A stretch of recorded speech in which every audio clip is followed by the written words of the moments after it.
Hi, welcome to the Market Alert for Wednesday the 30th of March 2016. So yesterday the market was fairly quiet in the pre-market session, sideways, and then we had a bit of activity to the downside. They tried to continue this in the start of the session, but the market found support and then came back, and then of course the market then waited for Yellen to speak. And eventually she did. You see the market move sharply higher there, no surprise whatsoever.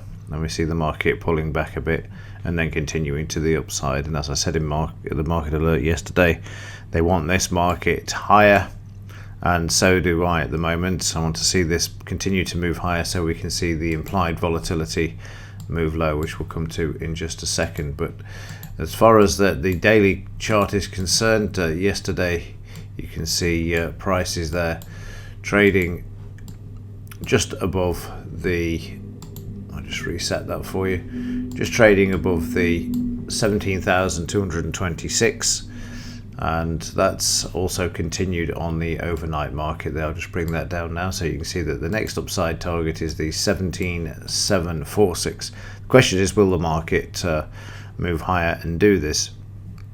Well, there's every chance that's going to happen. They want to keep this Ponzi scheme alive and keep moving prices to the upside.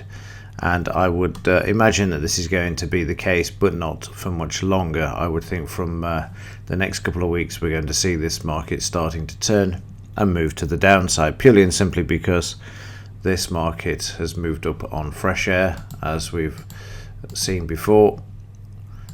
There you can see, just reset this for you.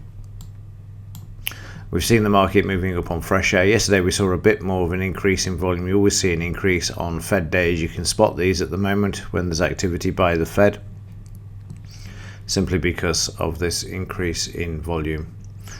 News wise today, what have we got? Big one today for crude oil inventories, and also the non-farm employment change as well at 1:15. So keep an eye on those two as well, especially the crude oil inventories, because this one is being used at the moment to drive the markets higher, as I've shown you before with regards to the Dow. Also a massive bear squeeze in the crude oil market because they don't want the market lower. And in fact, there was a brilliant article by it appeared on and posted on Zero Hedge about the bear squeeze. Let me just bring that up. Right, so here we are. We've got crushed by the record oil squeeze. This is how the energy bears are shorting crude now. They're not stupid.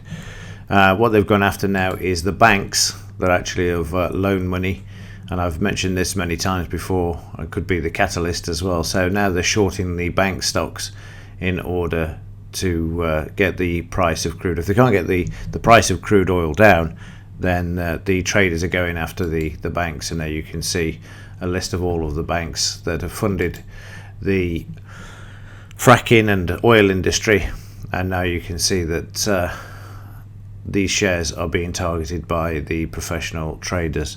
So if they can't have it one way and the OPEC chaps decide to move the price of crude to the upside, then they're going to attack the banks that are actually funding them. And that's even worse than letting the market fall with regards to the crude oil price, because now not only will you see the bank shares drop, but also there'll be a resumption of crude oil prices moving to the downside also. But that's part of the game by the professionals. They've got to screw somebody, and it's going to be starting on the banks this time. And it's not a good idea, because the Dallas Fed have already been out and had secret meetings with these banks to say about not marking to market the debts of these people that they've loaned, or companies that they've loaned money to. So implied volatility yesterday 1193, below 12%, which is great. The lower this goes, the better. The blue line is just about to cross the yellow line, which is also a good sign as well. So we could see a top in place any time now with regards to this market.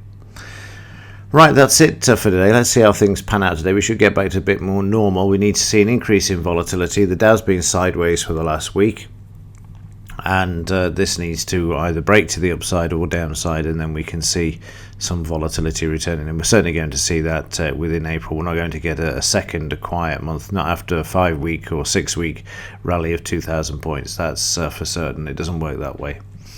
Right, that's it from me. See you in tomorrow's. As ever, thanks for your support and also for watching.